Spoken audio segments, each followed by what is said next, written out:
would you like to say? Yes, thank you. I'll take some speakers to the floor and then I'll bring you in. Thank you. I'm Howard Beckett, Assistant General Secretary of Unite, not General Secretary of Unite, so I want to put a straight away. Not yet. Listen, I want to thank first of all for the invitation for Sean, because Sean, that's uplifting, and to stand in front of an audience like this of experienced trade unionists and activists and get a speech like that is everything about the future and everything about some of the young people. So well done, Sean. Comments like this about how we come across disputes every now and again that say so much about the society that we live in. And over the last 18 months, I think we've had many that say so much. We've had the McDonald's dispute that's been so bravely fought by the Bakers Union on behalf of our young people that I'm sure you'll hear more about later. Mark, I'm sure, will talk about the disgusting closure of tax centres that are designed to bring the wealth into our country so as we can stop the atrocities that are being experienced by lecturers right now. We have the extraordinary dispute of Lincolnshire Health Service workers that won and was successful. Extraordinary Unite dispute for Bromley librarians. After 8 months, they successfully stopped any redundancies at Bromley Library, which is incredible. We have the young workers at TGI Friday. We have the care workers, Unison care workers in Birmingham, who are fighting not just to save their terms and conditions, but to save the people who they care for in society. We had 15,000 nurses in Northern Ireland, RCN nurses, who went on strike for the very first time in their 103-year history because of the atrocities that were happening in respect of the service that wasn't being provided to patients under their watch. An incredible victory. And now we have the UCU strike for our higher education lecturers and researchers. And these disputes say so much about the society we live in. It's not just that we are having to fight for workers, we're actually having to fight to say that our society needs to care more about carers, teachers and doctors. The young junior doctors dispute, what an absolute disgrace in our society that we have to force people out of their work against their wishes in order to stand up for the rights of the rest of us in community.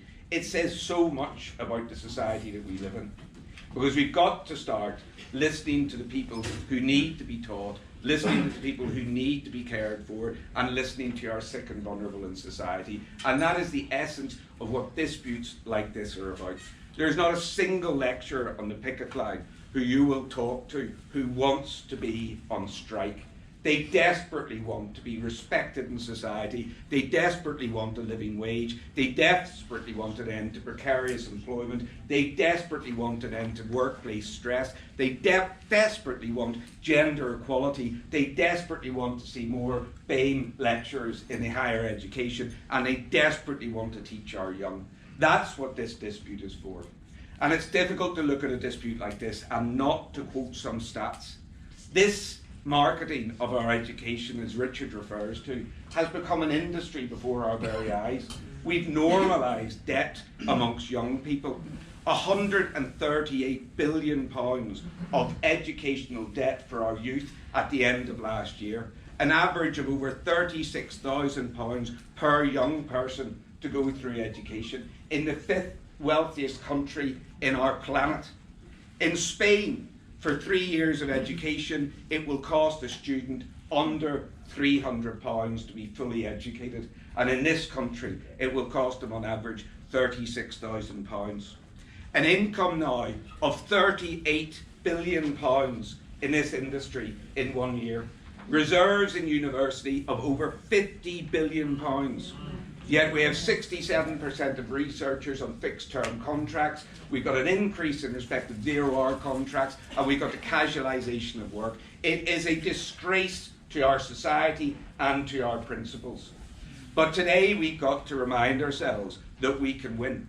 What events like today are about is showing that there is real and genuine power in the trade union movement, and if we stand together and we stand collectively, that we can win. This is what disputes, such as the dispute of UCU, is all about. It is all about us showing that we can win against the odds. Unite, my union, has had over 1,000 disputes in the last 3 years. We've got a strike fund of £35 million.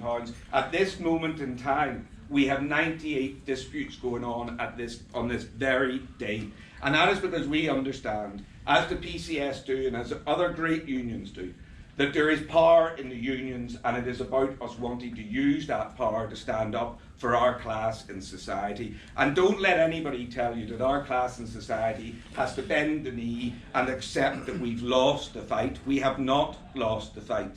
The fight is only just beginning. Whenever you look at people like Richard and you look at our other stars on the front bench of Labour, you realise with Sean that we may have to skip a generation here. We may have to accept that there is a period of time where we have to resist and show our solidarity as a movement, but we have to accept that we will be back and our strength will be stronger for the fights that we are in, and people will learn the lessons of what a society needs to be successful. So I'll finish with this, comrades. Tony Benn said that there must be two flames in every socialist. One that recognises the injustices of the day, but one that believes that together we can build a better future. Believe in that second flame, comrades. Solidarity.